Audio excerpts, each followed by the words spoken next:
Aidan came to me last night. I suspected what was lurking within his troubled heart.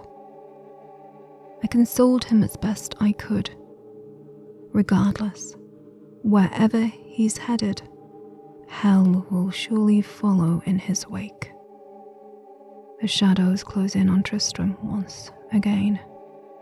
But like Aidan, I'll be gone before they fall. The first time I saw a witch, she burned. My father took me to the town square to see it.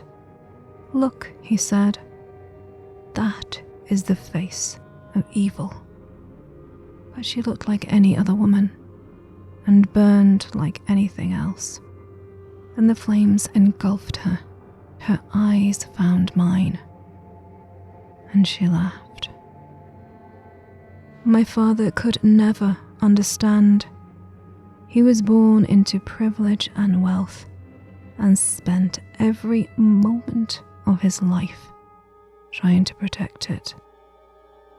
I was his flesh and blood, but he cared more for the names in the books and the faces of the paintings on the walls than his living daughter.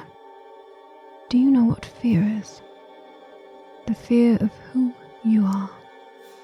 The fear of what your own blood would do if they knew what you were. No, you could never understand it.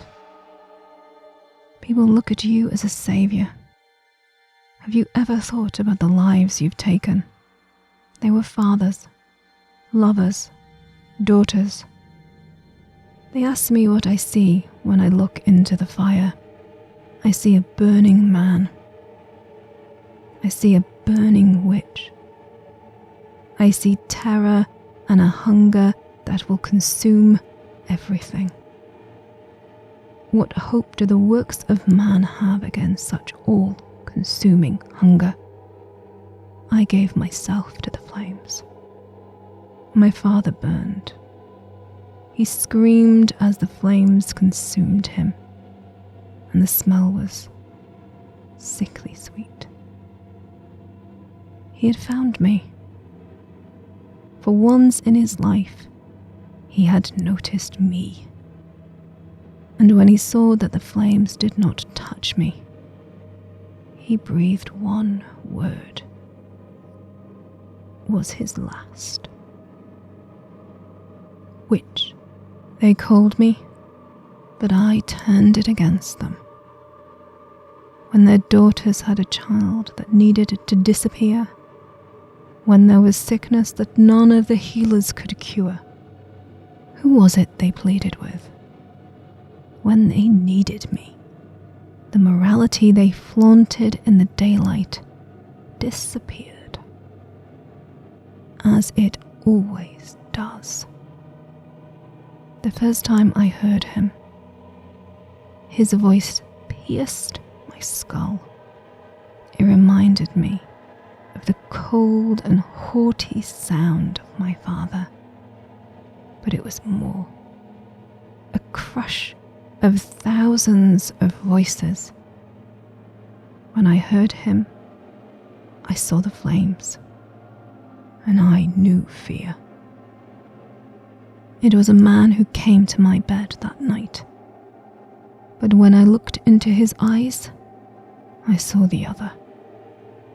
Though even he did not know it at the time. I did not hear the man's voice.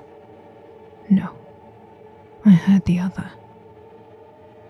The one that has been with me for all these years. I gave myself to him. Leah was never my daughter.